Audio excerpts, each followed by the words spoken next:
Hey guys, welcome to Mr. Diagnosis.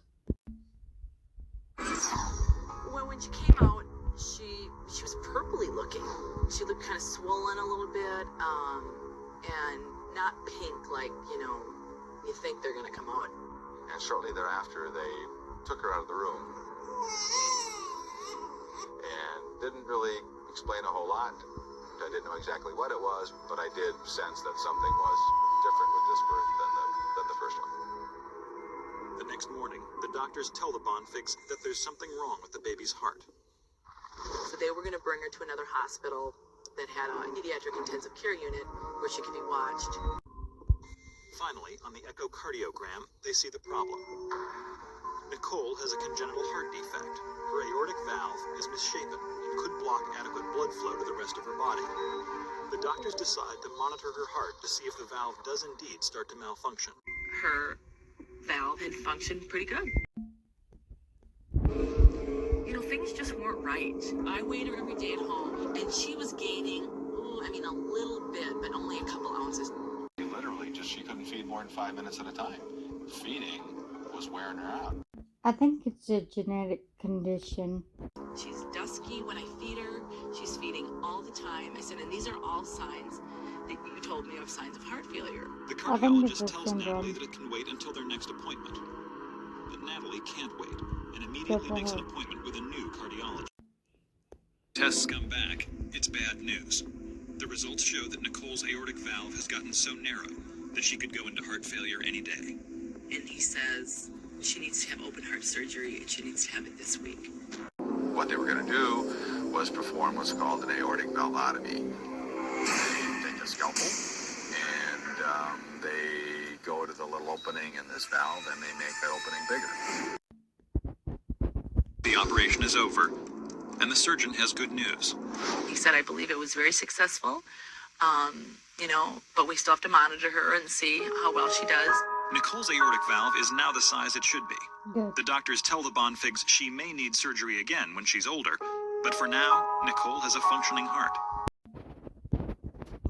After she recovered, she started moving around, kicking her legs, kicking her arms. And I'm just like, oh, look at her, she's just moving around like a normal baby. Natalie starts to notice something even more disturbing. Nicole did not progress, I would say, at a normal rate that first year, She's delayed. weight-wise or developmentally. She literally wasn't growing. She wasn't putting on weight.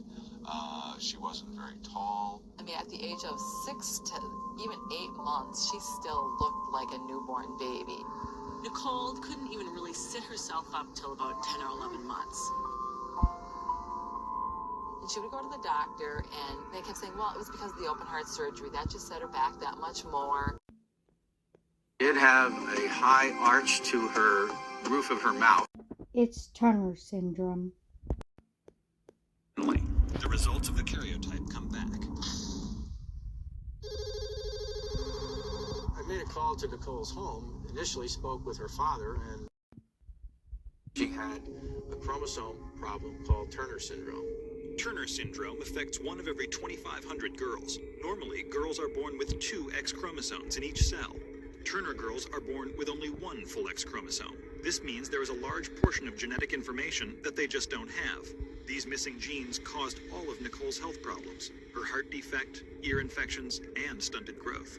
Short stature is probably the single most common problem that these girls face. They're also at greater risk for a digestive system problem called celiac disease. They may have some progressive hearing loss. They can have enlargement of the main artery that leads out of the heart. That's awful. And if that were to progress, it can rupture. There is no cure for Turner, but the problems it causes can be managed. That's great. At every stage of her life, there's going to be something to look for. Turner girls can be diagnosed at birth if they demonstrate some telltale symptoms, which Nicole did not. At birth, she did not have any unusual puffiness of her hands or feet. She did not have the extra skin fold in her neck. And while she did have a congenital heart problem, it was the kind of problem that occurs in a lot of otherwise normal children. Dr. Sokolowski immediately puts Nicole on a daily regimen of growth hormone. Good. When Nicole went on growth hormones, it was amazing. She started growing. First year she grew 5 inches, and we were thrilled. Because Nicole was started on growth hormone so early, her doctors expect her to reach a normal adult height. As a teenager, Nicole will begin estrogen treatments to kickstart puberty. Although she will develop the features of an adult woman, Turner girls are generally infertile.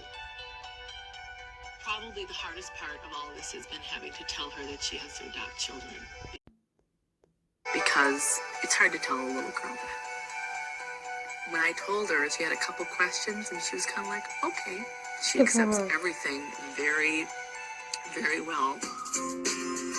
Today, Nicole is a happy, well-adjusted 9-year-old.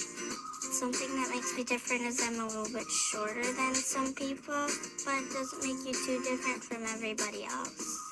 She is doing great in school. She's smart, she's bright, and she's athletic. She's done very well. We've been incredibly fortunate. Nicole will and should be able to do pretty much anything she wants. Thank you very much for watching.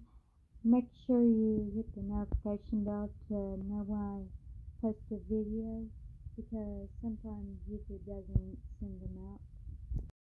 Make sure you comment and like the video. I'll see you next time. Bye.